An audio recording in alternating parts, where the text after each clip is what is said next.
Ni hao and welcome back to the English broadcast of the LPL. We're coming in for our second game between RNG and TOP. I was promised some spice out from RNG. I didn't get it. I'm sad, Clement. Yeah, I'm definitely very disappointed in RNG. You said this was going to be a fun game. People showed up and cheered for you for a fun game. And you brought out that stale, old, but very good RNG. It was very good, yes. And you managed to win that one in spectacular fashion over TOP. But TOP were actually the one who brought out the Blitzcrank, so that was fun to see. Yep, definitely, and we do see Let Me again starting over Zatai here. They're gearing up for playoffs, probably trying to throw a left punch here and get teams confused on who they should prepare for. Yeah, Let Me was actually doing a great job last game as well at being a split pusher, at being a carry on the Camille. You know, it seems like now Zatai and Let Me can kind of do the same thing, and Let Me is just being groomed in that position now. Yep, that's definitely something interesting I do want to ask about it. We have a couple shots out of our L'Oreal tunnel. That's actually its name, L'Oreal Tunnel. Is it L'Oreal Tunnel or L'Oreal Tunnel? I don't want to get in trouble with sponsors, so just follow your pronunciation. Excellent. All right, we're about to get into this next game here between TOP, just getting headsets and peripherals all in place between these two teams. And what are we expecting? Because we're expecting an RNG 2-0. I think the fans are, everyone in the arena right now is expecting the 2-0, but TOP, maybe they can come out the gate swinging. They are running Goong once again, as we can see in the mid lane here, so we're not going to be able to see Marin in this one, so there's not going to be any roster swap-ups heading into Game 2. It will have to be in the execution and in the draft. Yep, the TOP that has been successful so far, I would say the biggest change to the roster actually has been the support. Phage has stepped in over Cat, who is usually their support, and Phage has a much higher mechanical ceiling so far, so we see the team compositions that TOP, the current roster of TOP runs well on, are those very early aggressive compositions where they can find picks with things like the Rakan, with things like the Jhin, and really try to snowball the game early. I feel like TOP is a game that is a team that plays as a very high macro standard, but unfortunately their individual strengths in the lane has been weaker than some of the other teams. So that's been really evident in the LGD series, where we see them out-rotate the enemy team a lot, but in terms of the team fights, in terms of the laning, they can fall behind individually. It's unfortunate when they eventually get to those fights, to the important points of the game. That being said, with this new roster, you know, Phage coming in as well, they are actually looking to make those macro plays in the first place. Back when it was the Cat era, it was just every man for himself, just let's get in there, it's just a full-on brawl, let's go. So it's nice to see a bit more structure, I would say, on TOP. Yeah, we do miss Cat. Cat was their shot caller previously, and he was also a notorious smack talker. Yeah, he was a madman, absolute madman. But let's get into the second game here. TOP will select blue side. They will ban away Kog'Maw, Rakan, and Caitlyn. So I wonder which lane they're targeting. Oh yeah, very standard start from both teams here, taking away the Swain and the Alistar for RNG as well. So we are looking at the big picks left on the table being the Olaf. It was a standard lock-in first pick, but a lot of times we have seen the Trundle jungle show up in the LPL as well. So I guess no team is going for the jungle. We have indeed. It's that Olaf pick. Alistar, Swain, and Cum were banned here against TOP, and they will first pick the Varus actually for the bottom lane for Chocho. So I'm trying to get that engage happening. Yep, Varus is Chocho's most played champion, even though he's most known for the Jhin and the Caitlyn. And I do like this pick for him. It does give them a lot of early game options. You can always get a chain of corruption in the bot lane and try to play off of that. So early aggression will be what's going to come out from TOP. Does leave open many options for RNG. One of those includes Tahm Kench for any hyper carry of your choice to go inside that support's belly. And they can do anything they really want. So they don't need to necessarily lock in the AD carry right now. They can look towards the jungle or a solo lane, and it will in fact be Olaf for Karsa. Good response from Karsa right there. Olaf is one of those champions that Varus never wants to see. Varus' only protection is his CC, so all of Olaf can run into him fairly easily, and also giving Ming another chance on Tahm Kench. Now, this has been one of his weaker champions throughout this split. He has had a lot of footage where he's devouring the wrong thing, so I think it's really good to get him a more experience on that champion. Well, sure, being an exceptionally strong pick, pretty much regardless of the meta, Tahm Kench is just strong being Tahm Kench. TOP will lock down the Braum, though, for the bottom lane for themselves, so we have Braum and Varus, but that's all that TOP have showed. There's no top side of the map currently, so it will be their matching junglers as well, try and save those solo lanes for later, but TOP running down the clock. Yeah, for TOP, outside of Marin, they really don't have a bruiser-capable top laner. We've seen Moru, we've seen Lies, and both of them have rather limited champion pools. Of course, we haven't seen them play actually that much, but so far it's been, we can usually expect like tanks being locked in early just from TOP. Yeah, theoretically, this is a flex pick as well for TOP. RNG, I would definitely say it's a flex pick, but for TOP, it's possibly a flex pick. RNG are looking towards their mid laner though, and Azir will be locked down. I will have to note that Goong has never actually played the Scion in the mid lane, so if he does lock it in for himself, it will be a first. Yeah. However, it is a good matchup. I wouldn't be surprised if he did. Yeah, the old Scion into Azir there. RNG looking towards the next couple of bans for themselves. There are possibly solo laners to be picked up, also a jungler, so they could put pressure down onto that. Zoe is in fact going to be the ban here against Goong. Yep. What RNG is most likely to do is save that last pick for the top lane and just try to grab a carry pick for RNG. You already have the Azir, so you might want to match that scaling with something that does well in towards the late game. Of course, you still have the Tristana up for that as well, so that would be a pick I would be looking for. And they already have the Tahm Kench set up as well, so RNG would not be surprised if they pick up something that scales well into this game. There's a Camille ban towards Let Me, who was an absolute monster in the last one. Trundle will be banned away against Karin because don't want to face that one into Olaf, so it's going to have Olaf's going to have a slightly easier time in this game. And TOP look towards their final ban. So if they want to get any dangerous AD carries off the board, now's the time to do so, but they don't. They take away the Gangplank in top lane. Taking away the Olaf is actually quite interesting because the way I read RNG's draft was that they were going to go for a no-tank composition. And when you have no tanks, Trundle actually doesn't do much. So, I'm sorry, that was a pillow as well. Oh, wow, there were so many Uzi body pillows in the arena today. All right, so they are swapping over to the Tristan. Never mind. Whoa, hello, left turn. I was going to go like, I'm so smart. Uzi, listen to me. We have a connection. But it's like, no, I'm going to go for the Ashe instead. Let's go utility. That's to completely prove Clement wrong. Yeah, this is actually our fourth Ashe pick so far in the split. Don't see it very often, but it will be the initiation potential for RMG coming through. Yep, Ashe does have is one of the stronger champions in lane as well, with that 600 range. Nobody has the same range as she does.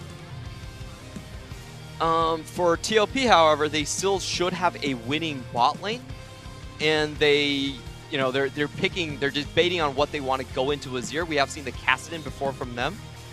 As for the Cassiopeia, it's workable, but it's not a hard counter. It's a champion that you need to be exceptionally skilled to really punish the Azir. So this is going to be a test for Goon. Oh yeah, facing down someone like Xiaohu in the middle lane to try and make that pick work is definitely a test of your skill for sure. Jarvan goes into the jungle here as well for Karin, and we look towards the final pick here from RNG. Will be a top laner for Let Me, and it's just going to be the Cho'Gath. Yep, so once we saw the Trundle being banned, I kind of assumed that it was going to be a tank in the top lane as well. And RNG right now shifting their focus away. You're not going to be playing a 1-3-1 with Ashe. Well, maybe they can still do it with Tahm Kench, but most of the time we don't see that. Most of the damage is going to be on towards the Azir and the Xiaohu. This is a composition that does have a lot of power in the mid game. Like we said, the main word for RNG is initiative.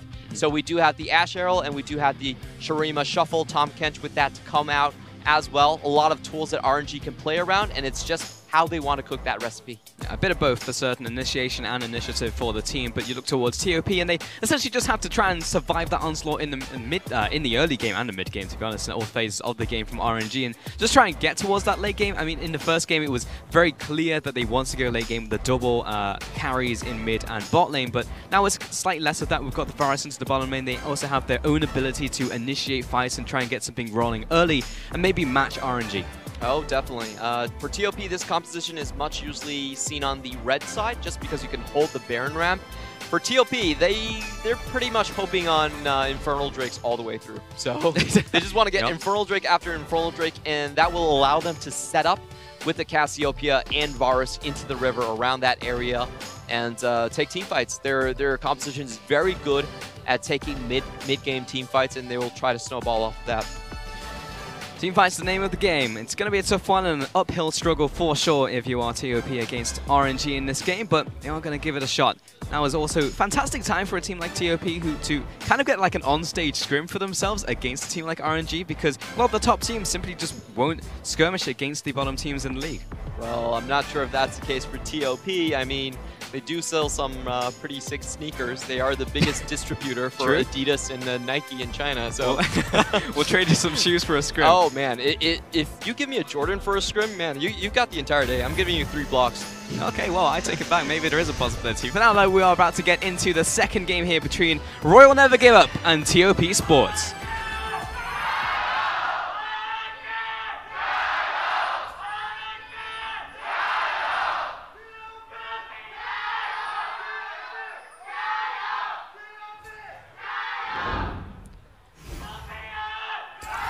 Did you just say LPL?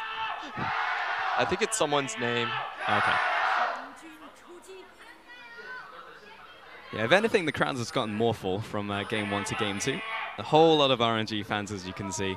I would say that is a birthday cake. It has recently been Uzi's birthday today. It has. Happy birthday to Uzi. It was just on the 5th, so not too many days ago, Clement. Yep.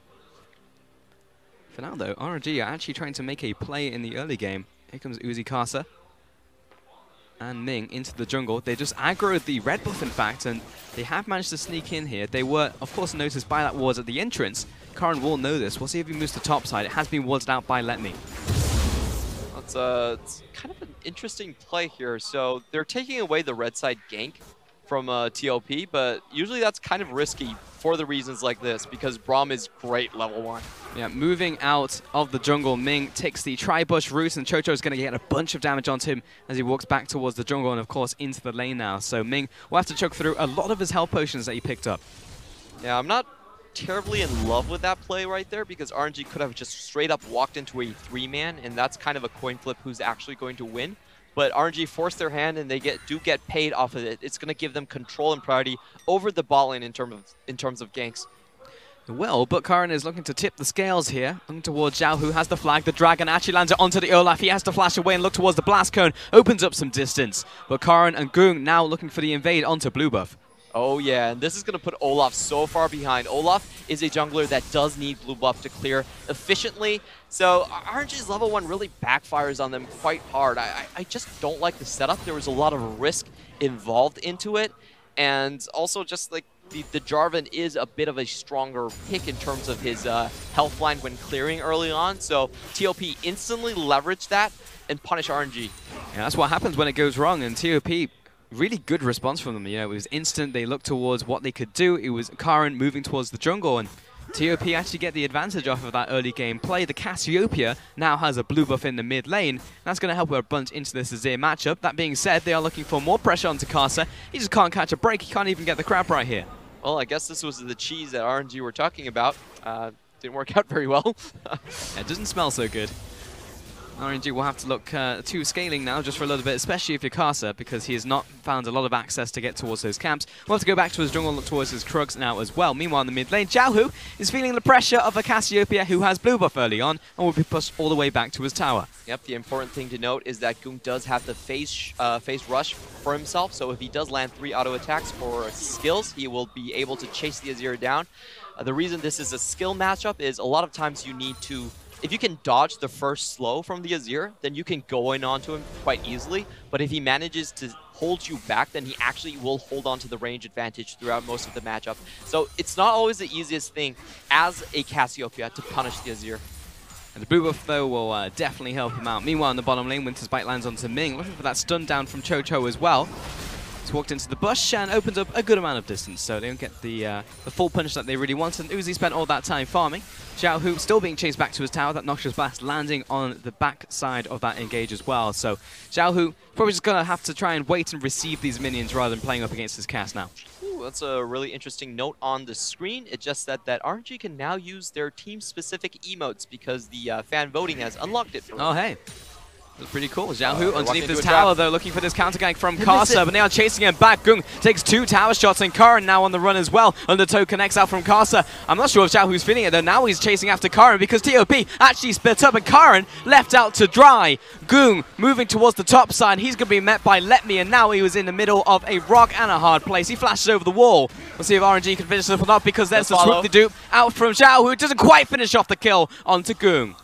Ooh. If Goon actually had the mana and turned around, threw an E at that, I think Xiaohu might have just died there. Really risky move for him, but it does pay off. The note I want to say about Karin is, even if that flash had landed, the damage would not have been there. So, oh, wow. Okay, so very unfortunate from Karin right there. He was trying to predict where Xiaohu would go, and Xiaohu actually just didn't notice anything. so he flashed away. Yeah. And for a prediction, he didn't get any of his damage down. He would have gotten the damage and the knock-up if he didn't flash. I think he really outsmarted himself there. Yeah, he outplayed himself. He was expecting too much from Xiaohu. It's like, Xiaohu's this great player. He's definitely going to notice this. It's like, what? What was that? Yeah, no, didn't work out. You played yourself. Meanwhile, in the top lane, Liza actually sends Let Me out of lane, sends him packing. Saw the ultimate come out in exchange for the flash there, so Let Me will probably teleport back to lane, but it's Liza straight up winning that 1v1 matchup. I do have to note that was because Let Me did leave the lane to try and secure the Cassiopeia kill, so, you know, he's just evening the teleports at this point. And back into this bottom lane, we've got an advantage being opened up by Uzi. He's on the Sash pick, and as to be expected, the constant volley harass is just making life difficult for Phage and Chocho. As they get towards level 6 mark, though, they will have their own ability to initiate, as will the Ashe. Meanwhile, in mid lane, Karsa is looking for yet another gank onto this Cassiopeia. Gung sees it coming, though, and plays towards the top side of the lane. FOGs did see Xiaohu try to use the Shifting Sands to try to get a pick there. He does have his ultimate already. Unfortunately, unable to secure that. And Karin will get his red buff in this one. Not going to be contested by Karsa, who was looking for the gank in mid lane. And Karsa's going to play it more passive on this one. Go back to his own jungle, not try and counter jungle Karin and take any more risks in this game. And RNG is just having a more slow early game now that they didn't really manage to accelerate and bounce off of that first play. Yeah, the first fight is really going to come when Karin hits his level 6. If you're talking about the mid lane, even if Karsa is waiting there for the gank, if he can get his damage off, TOP should still win the trade. Like, as a Jarvan, you can just put your damage onto the enemy mid laner so much faster. So I would expect Karin to try to unlock Goon from the mid lane just with his Cataclysm, and then try to move it gradually toward the bot lane. Karsa just with the river walking there. We'll just walk into this bush and look for his recall here. Move towards his jungle item. Bottom lane, again, more harassment coming out. They're about to hit level 6, though, off of probably one more minion. Uzi's putting the hurt down to Chocho as well. There's the tongue out from Ming and chasing him back to this tower. Now they're level 6. Oh, so close. The caster minions not being friends of RNG. If one of those caster minions actually took down a frontline minion, they would have hit level 6 and most likely gotten the kill right there. Yeah, being able to follow up. He was literally just like 2 minions off. Felt so bad there for Uzi. Still, the bottom lane has been pushed back if you're TOP. Phage will get there quickly, though, with the use of teleport, but Chocho a long ways away. So Uzi does manage to open himself up quite a nice CS lead before looking for his first back of the game. Caster minions confirmed Marin fans. Won't even help out RNG for action. Nope. Sad in the end. Here comes the engage into the mid lane. Great ultimate in from Xiaohu. Knocks Gung back right into the waiting arms of the Berserker. And Olaf will find the kill.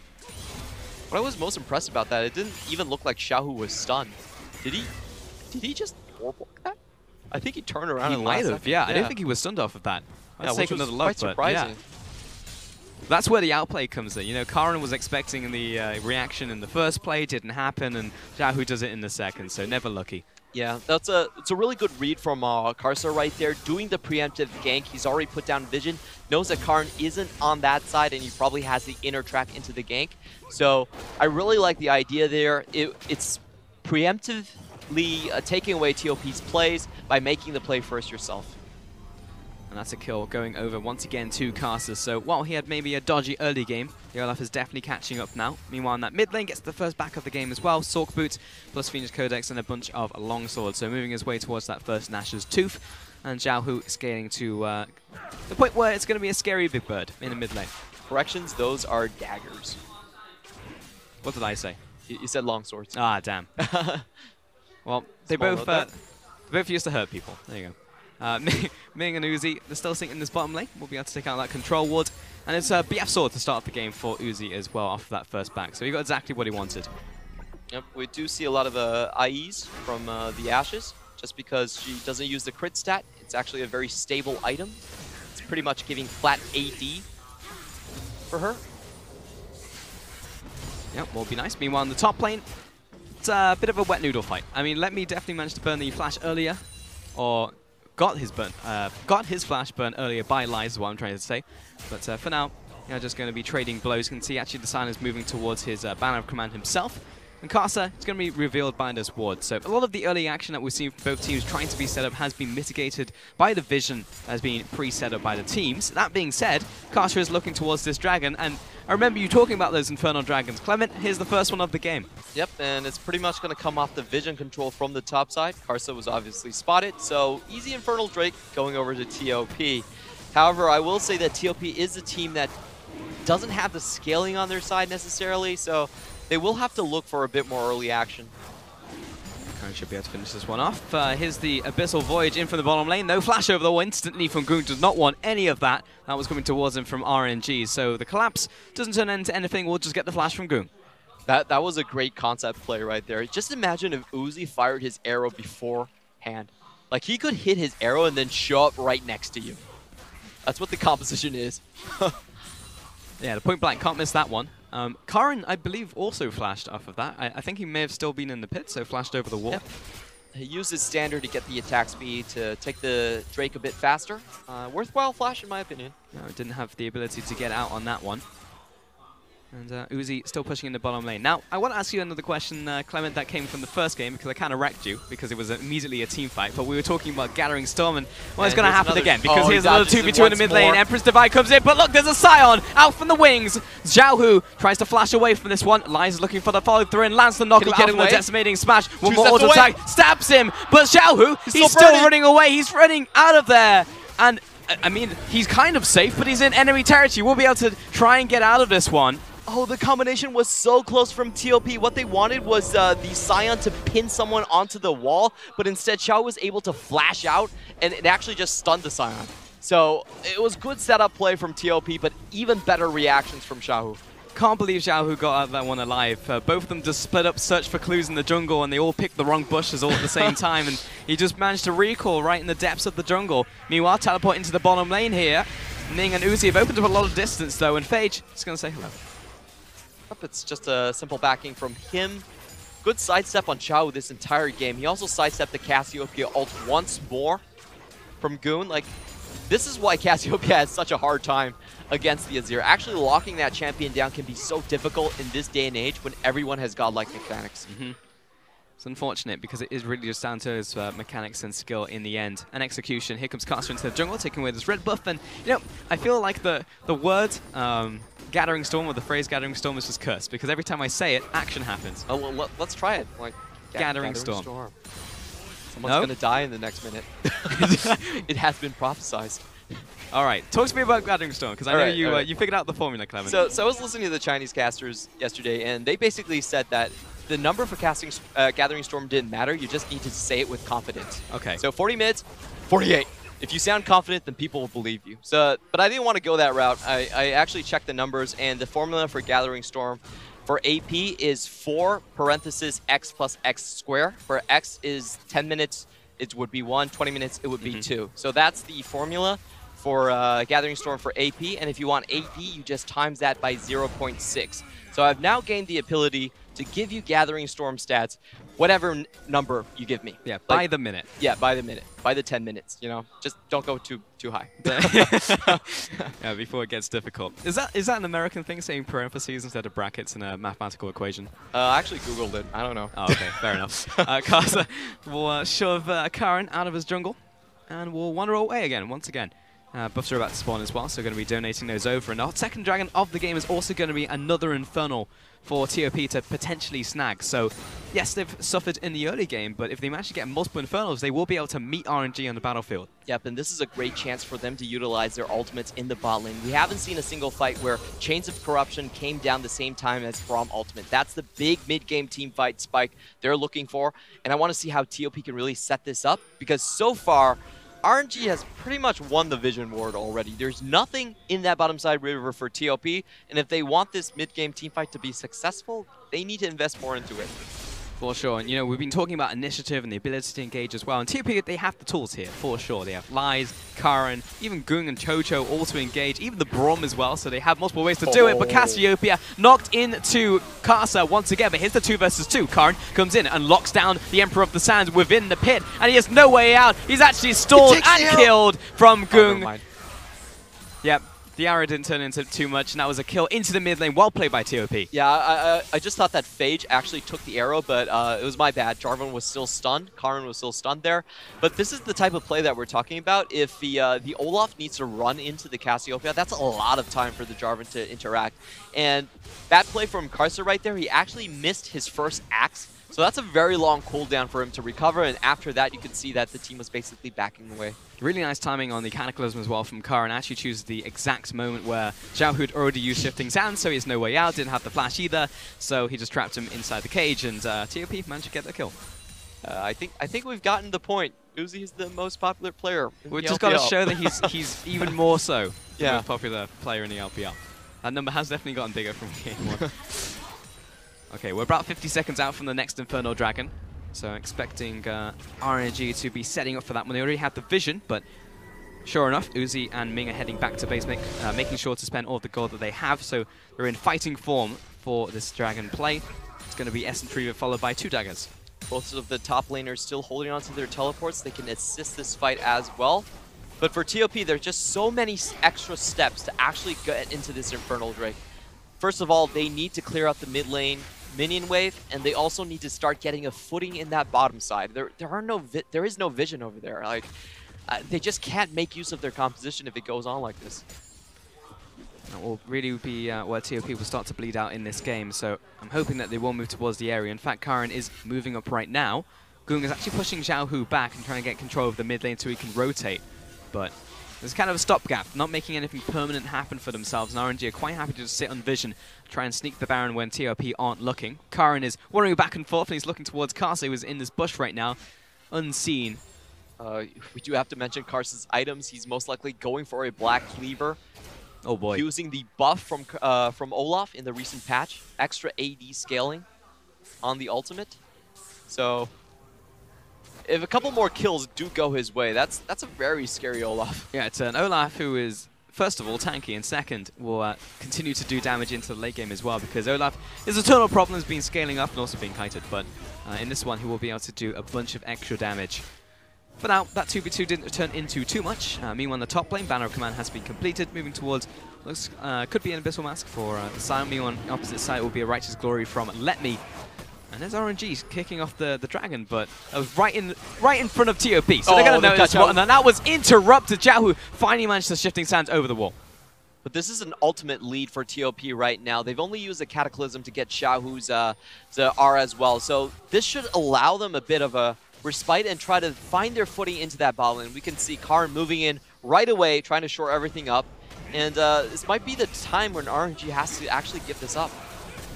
Wow, this is actually happening. TOP not having vision over the area and RNG having the initiative on the play end up not getting the dragon, and TOP find the second Inferno of the game. Yeah, they were a bit hesitant. Good job on Gung keeping Xiao Hu away from the Infernal Drake.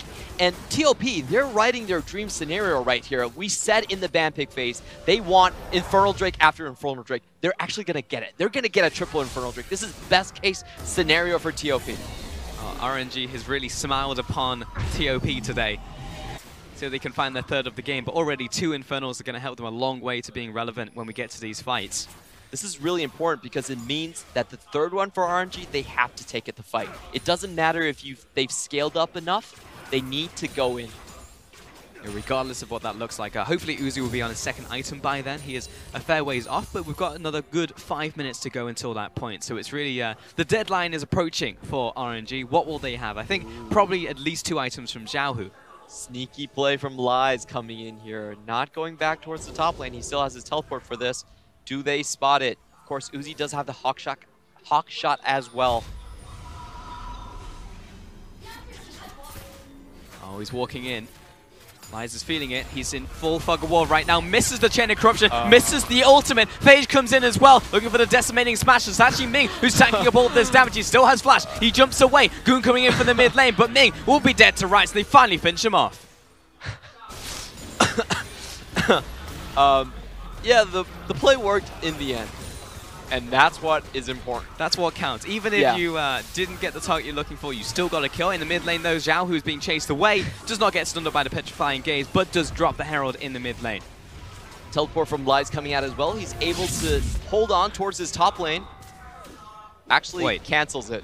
Yep, didn't want that. It was definitely a caster and a let me. This is going to pull a zoom in this one, so he's going to live another day, and top lane goes down to RNG. We do need to take a bigger view on the entire situation, because I do believe RNG actually just took 2 towers off that situation into the bot lane. So mid lane tower went down to Xiaohu. That was first tower of the game to Azir. Black Drag looking for Xiaohu once again, but Let Me and Casa were there to respond. The question really does become, is 1 tower and 1 kill worth it for 2 towers and the composition that TOP want to play with? And my answer is no. Probably not. Karin and Phage caught in this one, 2 versus 2. Here comes Lies to back them up, and Ming is following through as well. Flag drag and the flash in from Karin to try and escape, but Phage is on the retreat. Casa, very low himself, will be saved out from the Tam Kench, and Phage goes down. Here comes the sign in from top lane, but he doesn't want any part of this either. He'll back away. Really smart play from RNG right there, just hiding in a brush and knowing that TOP would have to check that vision. They're already setting up a siege in the mid lane, so TOP trying to feel a bit safe there, actually walks in right into an RNG trap. And they find themselves yet another kill in this game. Casa was very low though, so it was lucky that Ming was there to save his behind. And in the end, it's just another kill over to RNG, plus those 2 towers that they managed to find themselves. And I'm assuming Xiaohu is the one to pick up all of that extra gold over to himself in the mid lane. So yeah, he's now completed his Banshee's Veil off that. Yep, we do have to take a look at the situation, and what this does do from TOP is that the map is now much more open. So this will give Lies a lot more room to operate. His ultimate becomes that more powerful. But on the flip side, I also feel like TOP's with trading this way, it does mean that the map is RNG could just split this out entirely and just never group up. So TOP could have troubles finding that big single team fight that really propels their mid-game composition. It seems like one thing that will be certain for them to try and find a fight, unless RNG sneak it, will be the Infernal Dragon, you know. But aside from that, yeah, that will be their one golden ticket to potentially accelerating this game. I think he's just playing safely in this mid lane with Uzi here, clearing out that wave. He's also picked up 2 items, so RNG are not in too bad of a position to actually look for the fight when and if it happens, because that Black Cleaver also completed in the jungle from Casa.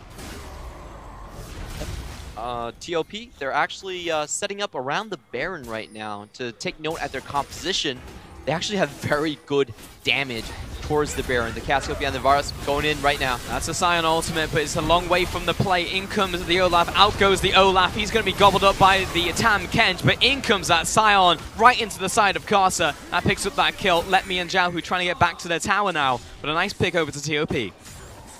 Yep, and this will give them a chance to go straight on to Baron. The jungle isn't there for RNG. TOP out to their old tricks. This is what they want to do. 20-minute rush Baron the entire time. Oh no! He was expecting Let Me to turn around into the bush. It didn't happen. There was a snake in the grass, and TOP will back away. This is such classical TOP.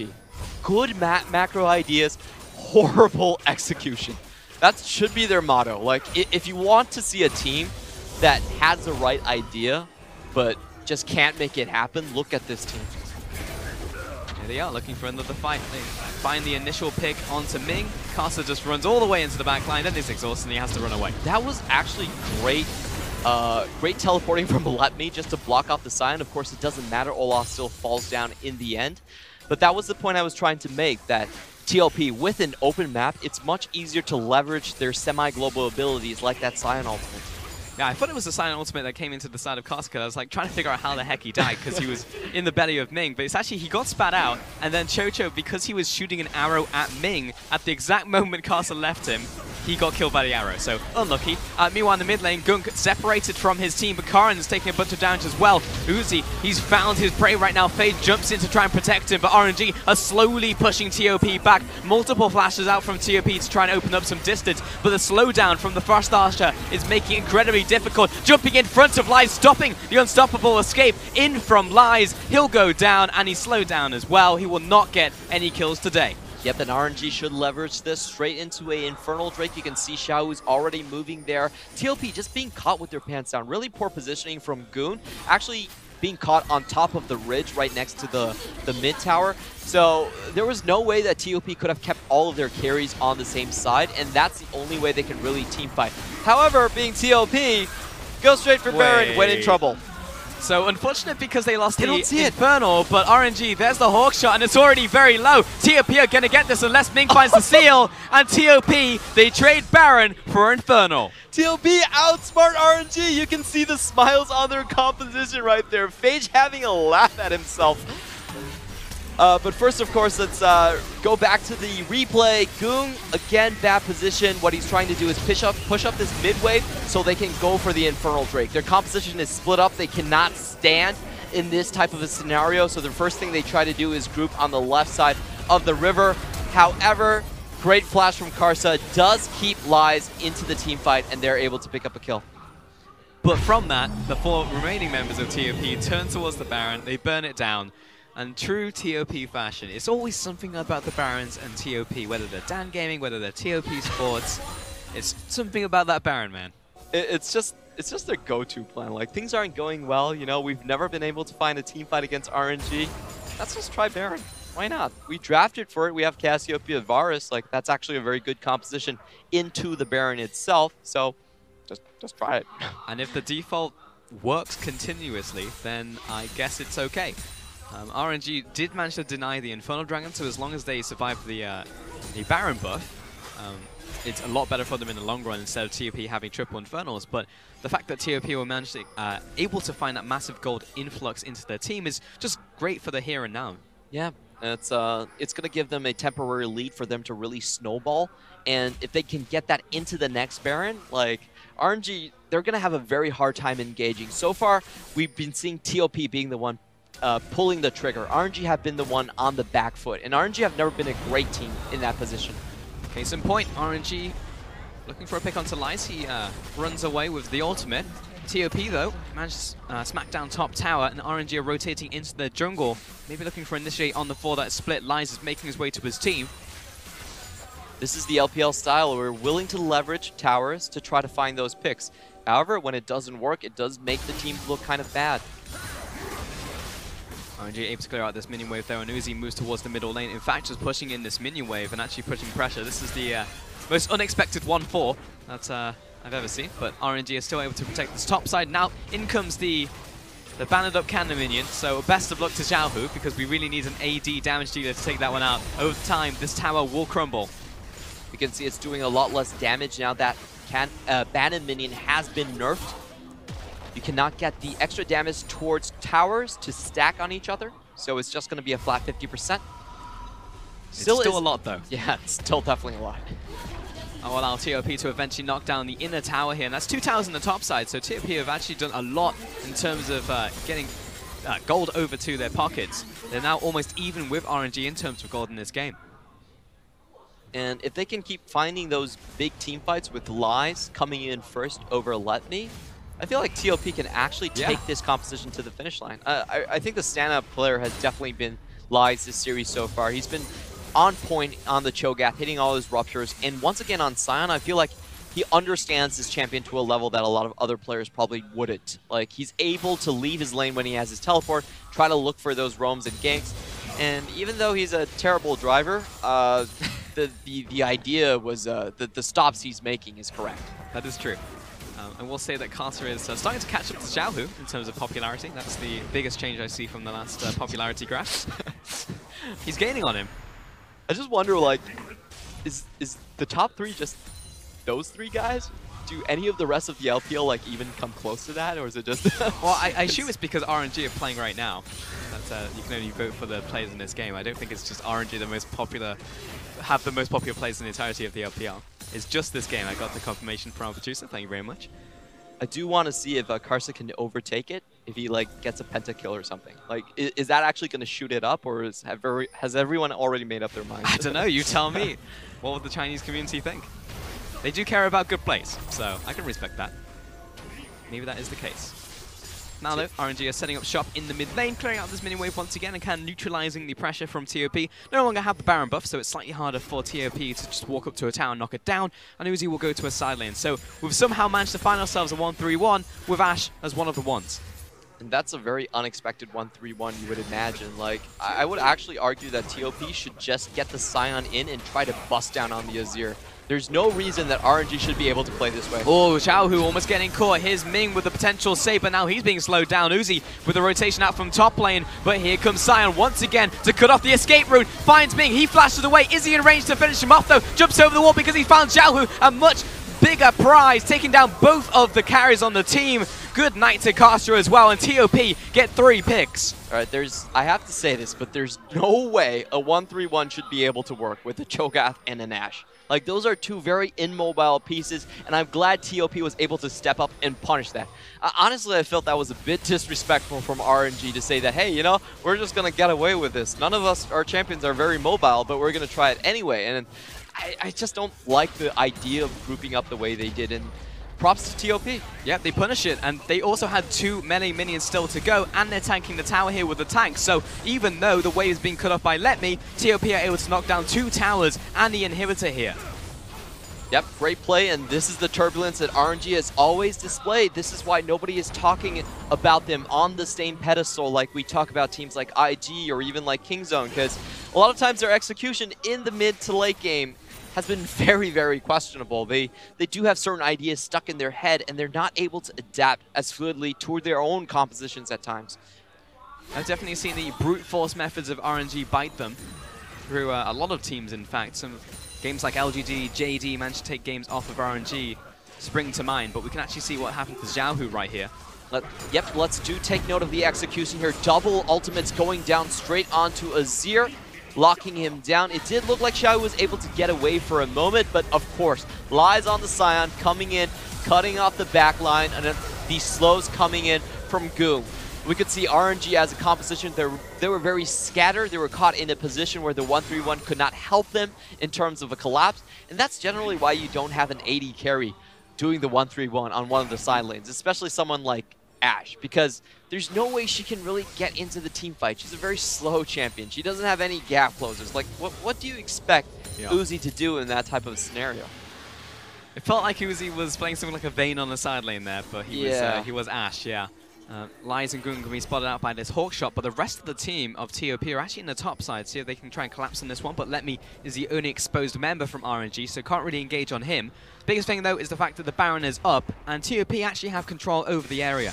This is a very good Baron team that we're watching here. The Cassiopeia is going to do massive damage. She has the Leandries, and for Varus as well, % health damage. Oh my god, it's actually happened again. I saw the Hawk shot come across, the recalls were interrupted, but like, it's too late. It's already down to 3,000 HP, and TOP burn it. There was actually nothing RNG could do in that scenario. They were too far behind in vision. This was a massive tempo lead for TOP, and just try to think about walking into one of these brushes when you know there's a petrifying gaze waiting for you, when you know Lies is probably waiting for you as well. So, you know, I don't think there was anything RNG could have done in that scenario, and it's just about holding on for them. Once again, weathering the storm, but how many storms can RNG actually sit through? Because they've already sat through one, and that gave a massive advantage over to TOP, evening up the goal total. This Baron, though, has actually slingshotted them ahead in terms of RNG and their gold values. So TOP will move towards the top side, and with the inhibitor already down in the mid lane, they're looking to knock another one down in the top lane. This is very dangerous for RNG because if you look at their composition, the only way they can teamfight is front to back. And what TOP's composition is very good at countering is front to back. They have a great mid line in Cassiopeia. They have a great tank line in the Braum and the Scion as well. So I actually think for these teamfights to work, it actually will require Xiaohu to somehow get a perfect flank and split the team up. Like, it's going to be a Hail Mary, it's going to be a sacrifice play, but RNG, they just have no pressure on the flanks or from the back of the enemy team. So they're pretty much walking into a perfect situation for TOP. This is also an RNG who are playing from behind as well. You know, RNG are very much used to having advantage from lane and then snowballing that into a win. You know, that's really just the RNG style. So watching them play catch-up now, even against a team like TOP, is it's definitely difficult to watch. And once again, the Ashes in the side lane. Here comes the initiation into the bottom lane. And Lies will guide this minion wave in. That's a huge wave of caster minions. They'll find an easy inner tower here. Yep, no defense from RNG, just giving up the towers. And also just this rotation from TOP, how fast it came with, how it started with the Scion potential pick that right there. Like TOP, they have a lot of very good ideas. Arrow on to TOP. That's a lot of damage actually onto Phage. He managed to back away just in time before the Sand Soldiers take him out. Here comes Lies is on the backside. He wants to get out of this one, but great knockup coming in from Let Me. Finishes him off, and Phage is too low to try and support. And TOP, they have to back away. RNG that was close. Once more, able to pull out a fight just because of their execution. Phage didn't have his shield up in time, gets pinned down by Uzi, and they are able to sneak a member away and actually probably hold on to most of the duration of this Baron. So good defense there from RNG, but I just have the feeling, Clement, we just shouldn't be here in the first place. Oh, RNG, no. You know, like we've had so many cocky plays coming out from RNG, and you know, props to TOP every single time they've punished it. You know, it takes a great team to catch a throw, but RNG, they've just done so many unnecessary things this game. Yeah, that lane assignment from RNG was atrocious. That's exactly what it was. Like, you're playing against a Scion, you're sending your 1-3-1 towards the top lane, and the one you're sending is an Ashe. Like, it's just asking to be engaged upon. There was just a bit of disrespect coming out from RNG right there. I don't think they read the situation correctly. They should have kept to their side of the river a lot more, try to scale up even more on the Azir. None of that happened, and it's just TOP. They're showing again and again. I feel like TOP, they're one good carry away from like cracking a potential playoff slot in the LPL right now. Of course, Goon and Chocho have not been that big carry, but if they can match someone with Marin, I actually feel like this is a team that's going to be incredibly frightening come summer. Yeah, Marin +1, because Marin was a nice injection into the team. Goon actually walks away with that red buff there. But for sure, you know, Marin did a lot for the team, but it also means that like if XX isn't playing, then you know we can't see Goon also play at the same time. So there's obviously problems in terms of the import rule. But yeah, 2 carries on TOP, being in the right place and then being able to execute on that, we can see what can happen here. Because the thing is, in this game, like RNG open themselves up and TOP are always waiting there ready to receive. Yep, TOP have outsmarted RNG on multiple turns. Both of the Baron steals, they did so without RNG having a real chance at taking it away. That's, you know, that's some Baron play that Jingdong could never imagine. I was like, what? We're taking a Baron with nobody in 2,000 distance? Is that even possible? Like, Jingdong, watch this game. It's actually possible. You can do it. How you do it. I mean, yes, there's a lot of defaulting to Baron as the plan D, but it works. The setup's already there from TOP, and they have a great team to do it as well. Now we've kind of got a bit of an ARAM going on in the mid lane. TOP are all grouped up, so are RNG. And Azir and Ashe are still pretty big. Here comes the engage out from Sion, moving onto the front line, and Olaf instantly disengaged, not really feeling this one. Xiaohu getting a nice bit of damage down.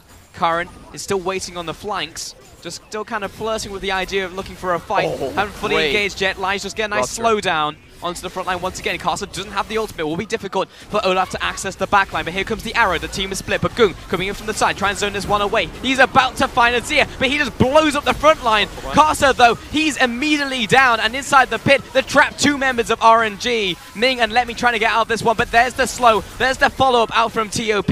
Can't quite kill Let Me, but it's a 1-for-1 trade. That was great play from both tanks right there. I have to say, Let Me actually played the tank lane terrifically. He was able to hit his ruptures both times. Another engage with the Scion ultimate comes off a cooldown, but Lies may have bitten off more than he can chew. He is very low, and Let Me got a lot of his health back. Now he's on a 1 versus 1 against Goon, and the rest of TOP need to try and assist their mid laner because he's caught out by the rest of the team. Black Drang doesn't find Uzi. Kiting back now, Lies doesn't land the Q.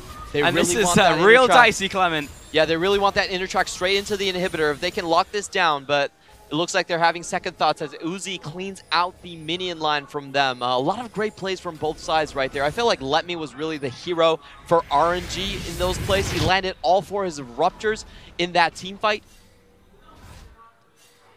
RNG pretty much full health bars and fighting capacity.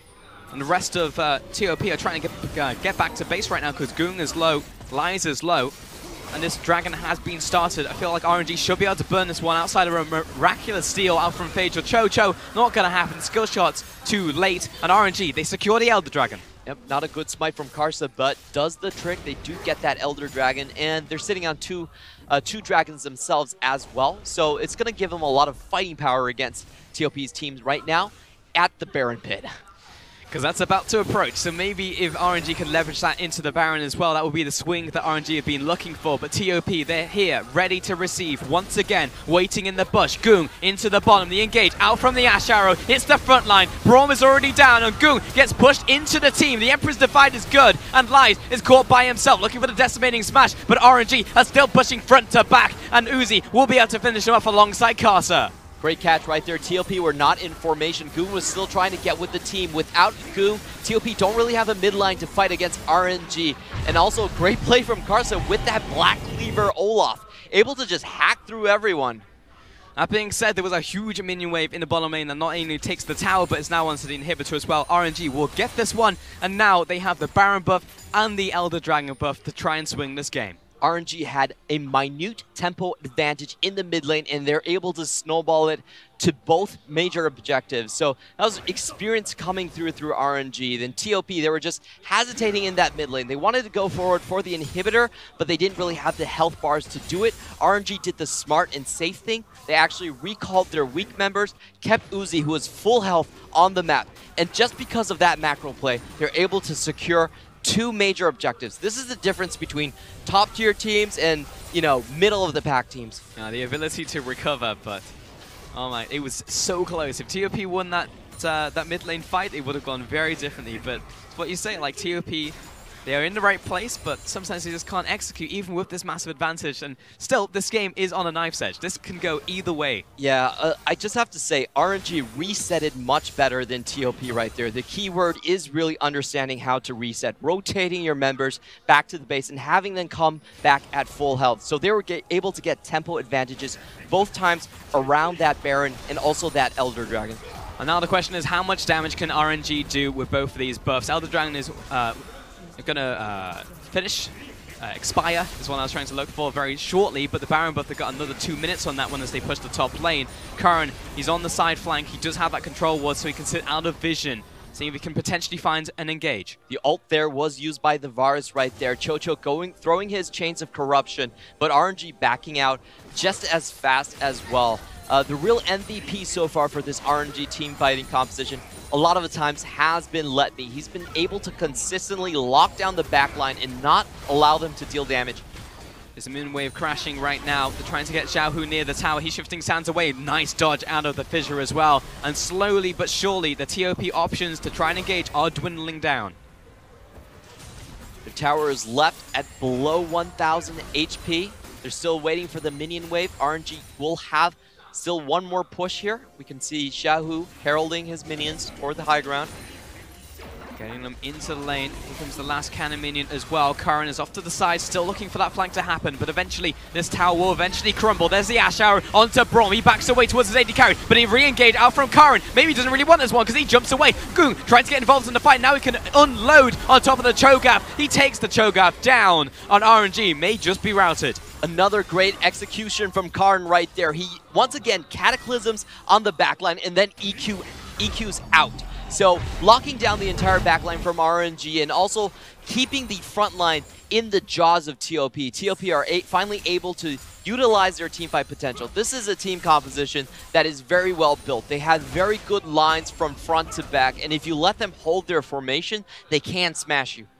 And TOP regrouping now after going back to base, consolidating their power, and Let Me's down for another 30 seconds, so TOP will be challenging now over these open inhibitors that RNG have. That being said, the Emperor of the Sands is holding the line at the towers right here, the tower rubble I should say, And Lies, he's low himself, but the Chain of Corruption goes onto the Spell Shield. And Phage, he's low, but he flashes away. Lies under attack as well. He jumps away, but down goes the Braum. And Lies is trying to get out of this one. Chocho also at critical HP. RNG continuing the chase, but they're a little too slow. Massive overstep from Lies coming out there, going in blind. RNG members were already waiting for him, so they took out most of his health before he could even get away from that fight.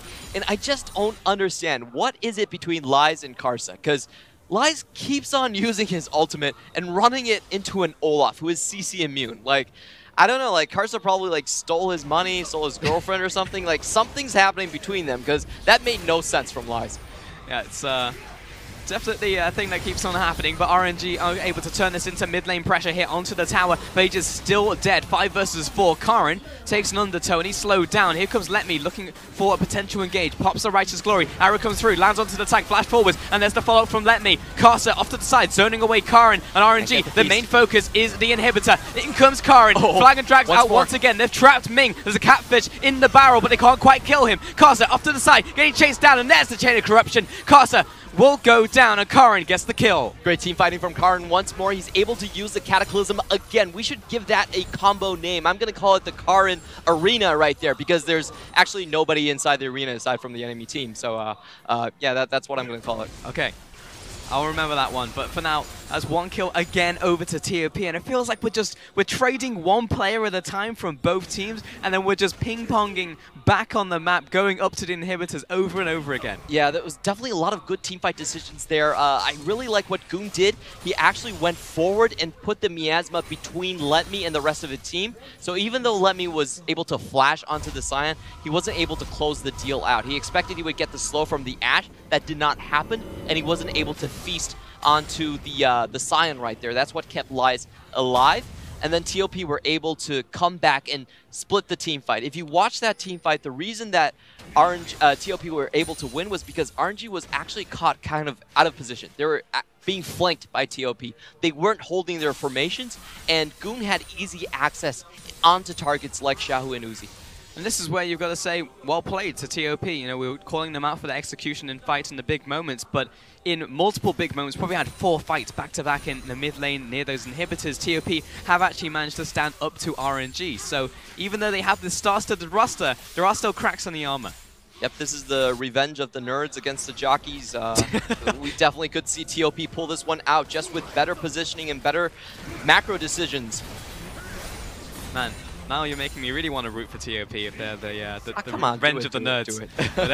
RNG in the bottom lane, pushing up with another minion wave coming in. They don't have the Baron buff, they're spawning in 30 seconds, as is the Elder Dragon. There's the engage out from Lies, moving on to the front line, saved out from Ming, but he's trapped in place now as well. Fissure flashed away from. Karsa is also running away with the Ragnarok in tow. Arrow lands onto Lies, but we're just trading damage on tanks right now. Yep, and it does look like TOP will be able to step back away from that. That was a good try from them. Let Me wasn't close to RNG's composition right there, so they decided to push their luck and get in. Unfortunately, crucial ultimate miss right there from Chocho, unable to lock the team down.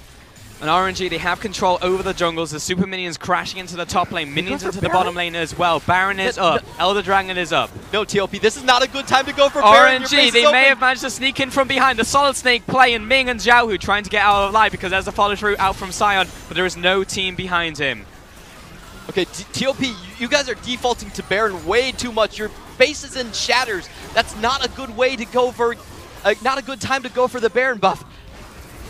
There's another engage. The Karin pit comes out once more, flashed away from Karsa, but the Cho'Gath, the line is still holding strong. Phage tanking up a bunch of that damage as well in from Xiaohu, but here comes the arrow, dodged away from by Goon, but top tower is low. The super minions are making short work of that one, and triple inhibitors are now down. If RNG want to back away instead of dealing the finishing blow, they could take both monster objectives, but they are still here looking for the kill. RNG should back, but too late now. Yet another engage from Lies, jumps onto that front line. Karin comes off to the side, but he doesn't have the Cataclysm, lands the flag and drag, but they are going to slice and dice him up. Let Me is down though. The front line's already died from RNG. Now it's damage control. Ming trying to get out of here with the AD carry. Uzi over the wall, flashes away, volley away from the fight as well. And Xiaohu, he's caught out. Karsa will move away from the fight, but Uzi caught on top of that as well. Can they win the game from here? He's going to try to put down the tower. He's actually used his ultimate, extra AD right now. He's trying to chop down the towers, but can he really do it? It's him versus Lies. They actually send in fire support as well in terms of Chocho. And Casa will not get out of this one. He takes one tower and will be the master for the team. We've got 40 seconds at least for TOP to try and finish the game. What does TOP want right now? They could probably take both inhibitors and still look for a Baron play, but Bars is, Chocho's actually very far behind the curve. He's still dealing with the super minions flooding into their base. I assume it's 2 inhibitors and probably just back to base defense. 2 inhibitors and maybe a start off on a monster objective as well. Depends what TOP are looking for. They're keeping Gung here. There's a lot of damage against his inhibitors now with the amount of AP he has. Things are going towards both of the big monster objectives. And Chocho, we started it off. They want Baron. Yep, and RNG, when they're out of their base looking at the map, they're probably going to all head for the Elder Drake right now. TOP's motto is take the Baron, win the game, so it should be no surprise to them. They are going to clear out the minion wave and try to reset on the map for that Elder. Going to be the spirit of a big purple worm versus the spirit of a massive Elder Dragon. We'll see which one will emerge victorious, but what a team fight out from TOP, taking that one over RNG and taking so much in this game. And once again, we're back to neutral. This is the second Elder Drake, I believe, and it's going to be the second Elder Drake we've seen in the LPL so far. No game has gone as far as this game has, and we do have to remember that that's going to give them 100% bonus on their Elder Drakes. Luckily enough, they only have 1 Infernal for TOP. So it's going to be a lot of true damage, but I think TOP still have a chance to defend this. Yeah, in terms of combat power, RNG may come up trumps here. They have Uzi pretty much full belt, Xiaohu the same. Versus Gung and Chocho. A lot of damage on both sides. Karin, again, looking for the flank. See if he can zone away the backline. Has that Cataclysm ready to go. Plus the flash. You can close a lot of distance as we look towards this fight. The inhibitor is the main objective here from RNG. We have to give props to Karin right there. He actually did buy a stopwatch and then sold it afterwards. So, making a lot of use of the items, and the cooldown actually, I believe, does go down if you constantly buy and swap between the stopwatches. So good play from him over there, and just holding on to dear life, using the most out of that Karin pit that we're calling it for. On RNG's side, however, there was no reason for them to stay after that play. They already had triple inhibitors. They're all sitting there at half health, and this really reminds me of that game where Fnatic was able to come back against them at Worlds this last year. Yeah, it's still haunting them to this day. Xiaohu will back away from the jungle, and the ebb and flow, TOP are now pushing up as well. Karin potentially finding Ming right here, but just sending him away back to his base, and TOP are now on the offensive. He's looking for the engage. He's found Chocho, looking for the knockup. He's got it. There's the arrow as well, and the AD carry may just be throwing the game right here, right now. RNG get the pick, and Lies goes into the backline, but he wants to run away. He yells cowards as he gets out of there. Casa actually obliterated by Gung as he stands and fires down on top of the tank. Flag drag, here comes the teleport in from Letme. He wants to try and find the rupture. Doesn't tag onto anyone from TOP, but lands the slow onto Karin. The team is too slow to catch up, and it's a 1-for-1 trade. But it's one team with their AD carry and the other one without. So the question is, can TOP actually hold this final push from RNG? We'll go to the inhibitors once again, maybe play it slow. RNG are gifted another opportunity to be here, to knock down triple inhibitors. What will they do with their second chance, their second time?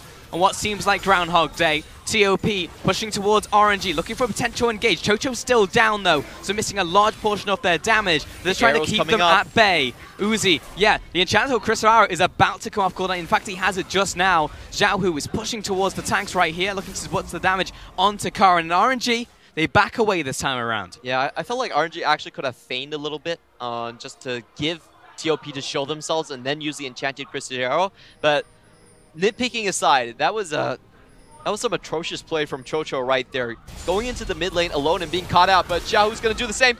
Gets caught out, but he's able to. Shifting sands back to the team. Karin props on trying to find another pick, but that did delay the recalls on RNG. This is an Olaf with damage, so he should be able to clear out this wave quite easily. And we have to fight reset. Both teams without 2 inhibitors. This game is absolutely absurd, Clement. It's been on a knife's edge for what has essentially been maybe 20 minutes, 23 minutes since the half an hour mark.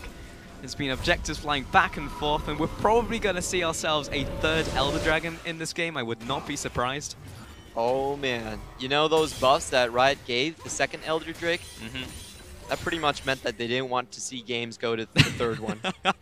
But you know, we're gonna defy that. We're the LPL. Yep, we'll break convention.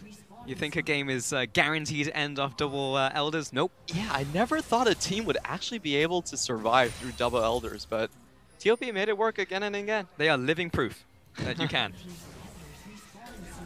RNG are warding up the area. Once again, I think we're going to come down to these monster objectives. Both teams are reeling from inhibitors being down, and one just respawned from TOP in the bottom lane, so it's going to be a godsend for them for sure. But RNG are the ones being proactive, placing down the vision, trying to choke out TOP of their vision, of their information.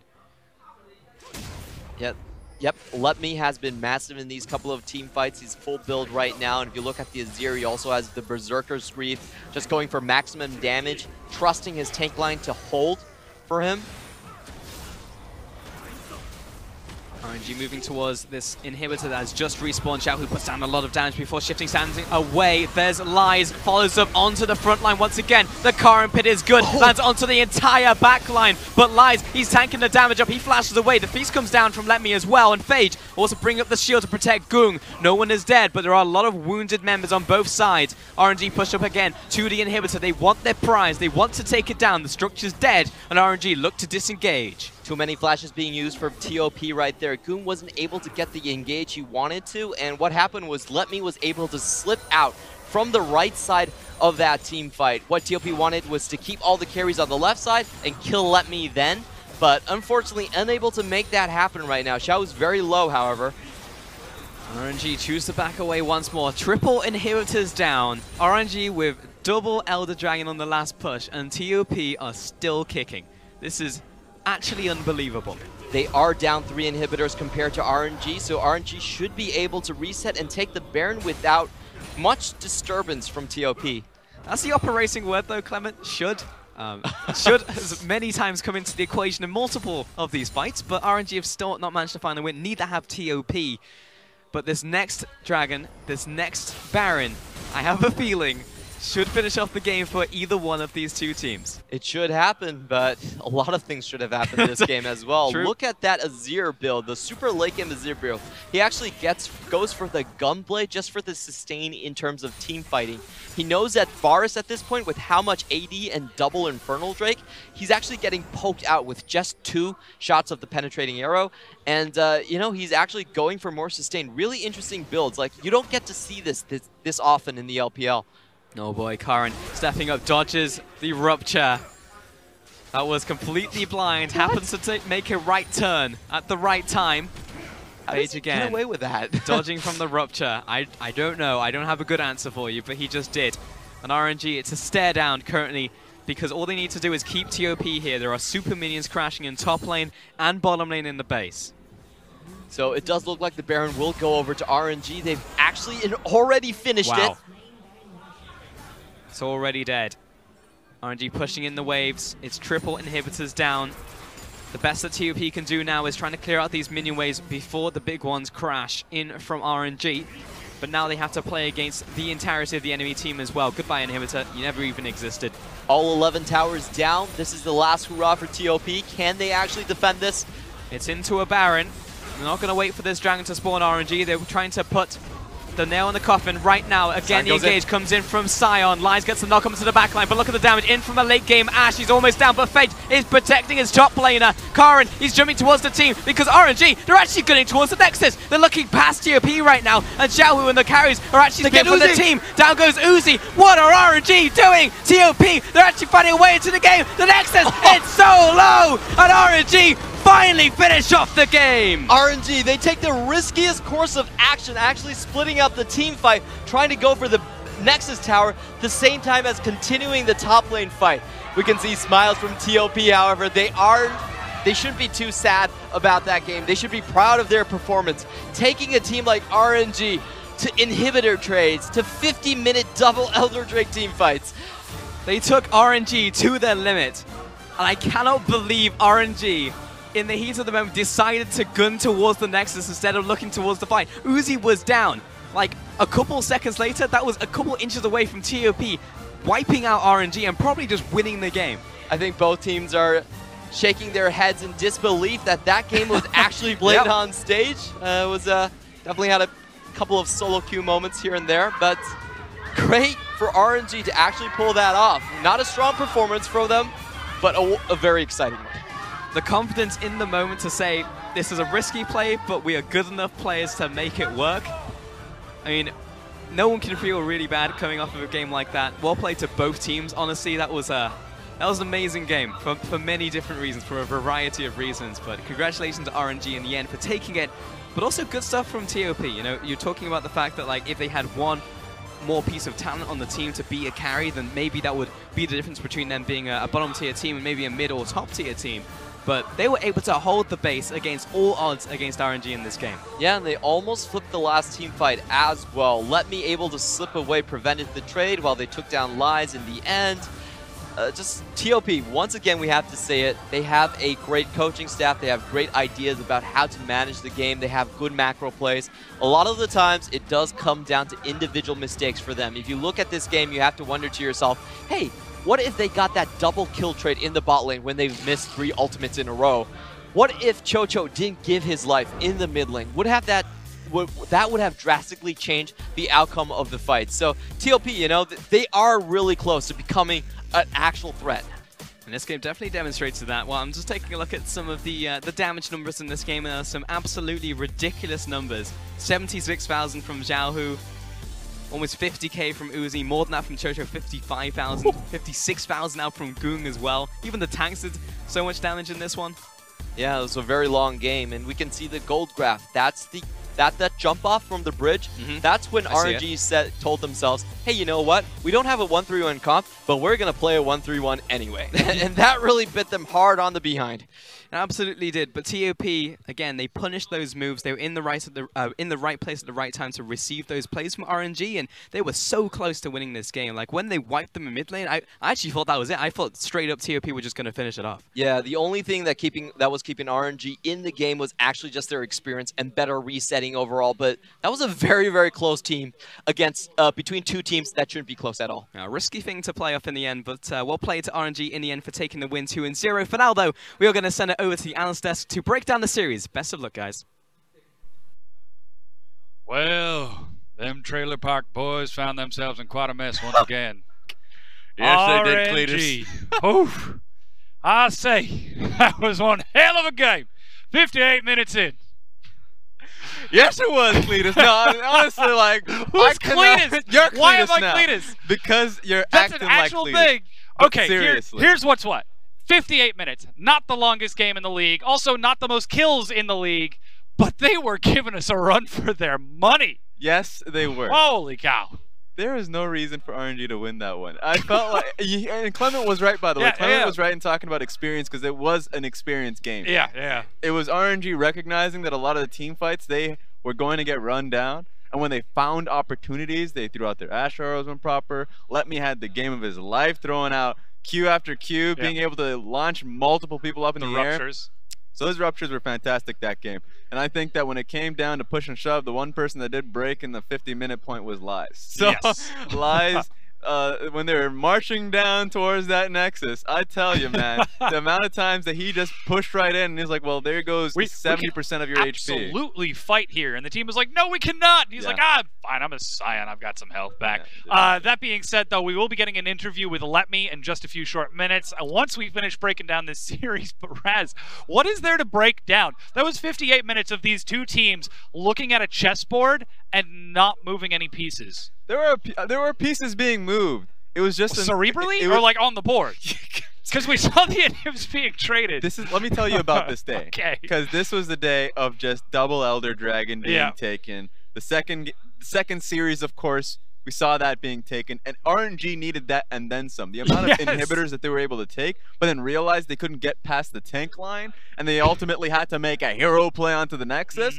All of that was down to the fact that Ashe was getting run down, didn't have the damage to be able to get to the back line as well. So it was RNG not having the team fight strength in the composition, as you can see, Uzi's being moved onto the stage. But they won because of the fact that they were calm. They were patient. They saw their opportunities, and that's, I would say, an attitude of a champion Now going into playoffs, going up against WE. I'd love to see better compositions, and that attitude will do them well. A champion, you say? Yes. Ripped to shreds, you say? Yes. I'm just saying, he's never won an LPL title. The uncrowned king. A few series. I mean, round one's all you need. No, I'm just saying, at least take. They need to go round around. Yeah. Going up against WE to start, that's an important one because it is a championship matchup if you look to 2017. Yes. So now going into 2018, they have a long road to go. You're exactly right. It is the return of RNG going up against WE, who claimed the title from them in the reverse sweep. And even so, still, RNG, they show that experience. They show that veteranship when it actually counts. The question is, will it carry into the playoffs? That's always been where it ends up buckling. That being said, to help hear from RNG themselves, we've got Clement about to share a few words from Let Me. Hello, everybody. With me is Let Me right now. I've got to ask, that was an absolutely insane game played by both teams right there.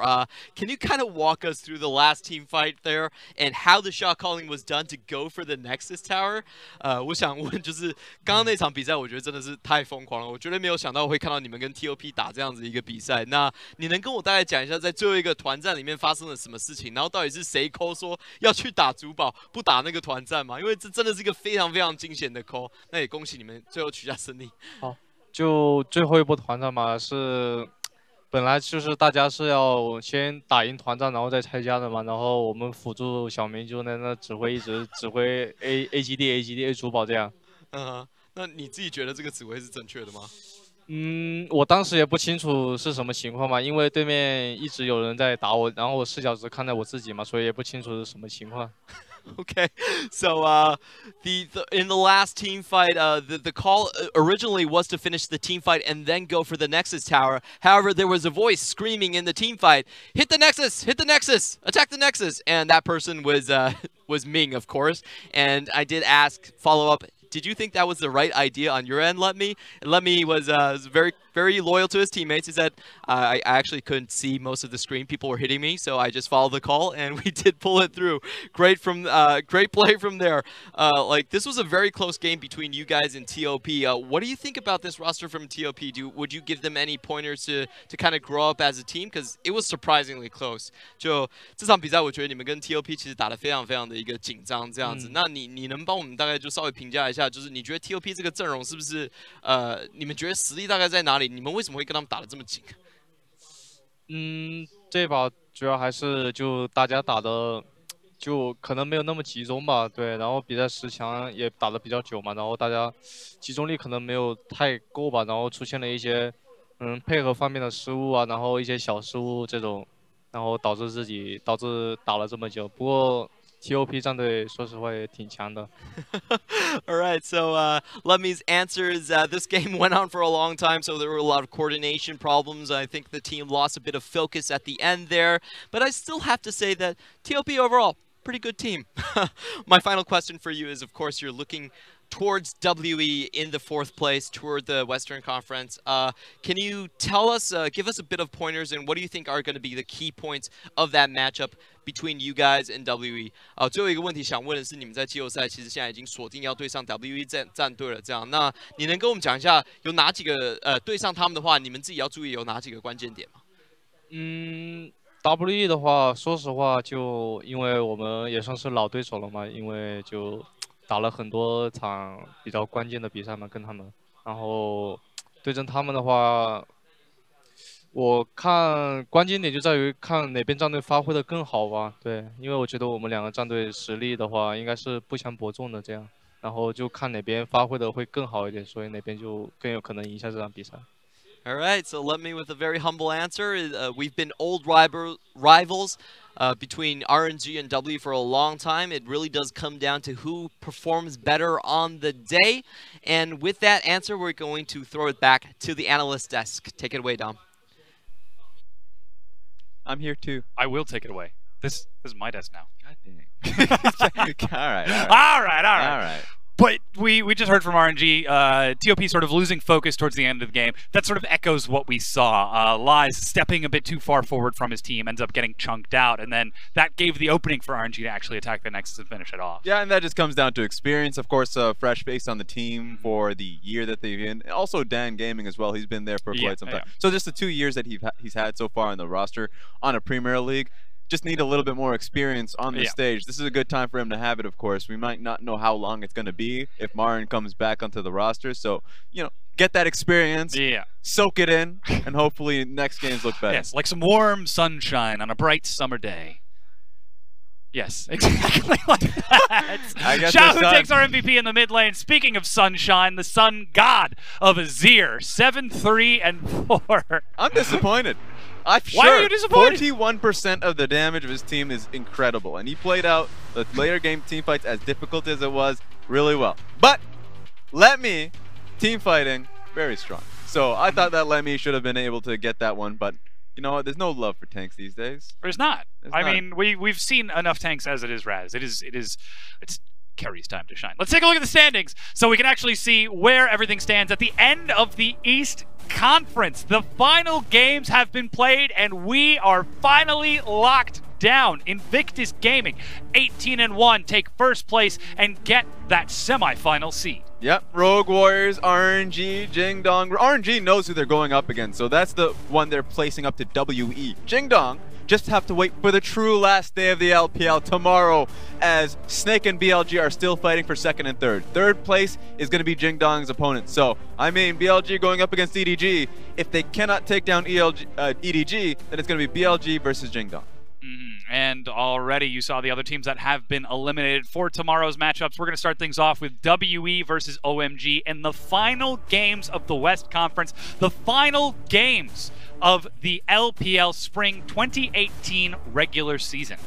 Yeah, so that first set doesn't mean too much, but then when you go down to the very last one, that's why you have to get comfortable, get the popcorn rolling or whatever you eat. I don't know what culture you have, but EDG and BLG are the ones that end off the day, end off the regular season, or at least the split. Yeah. Spring split. And that's going to decide the final placement for the West Conference. Raz, what do you eat? What do I eat? Is it popcorn? Are you a popcorn guy? Is that what you're going to be snacking on for the whole day? Okay, that's burgers my and culture. Fries. That's what it's going to be. The classic. Maybe poutine, I guess. The classic. And it's a little bit of maple syrup on top, yeah? No, I can't find it in this country. Well, we'll have to figure that out. That'd be disgusting, too. You don't put that on. We're done. We're going home. Thank you so much for tuning in, ladies and gentlemen. Get yourself some rest, because the LPL 2018 spring season finishes tomorrow, and we'll see you there for it. Thank you, and good night.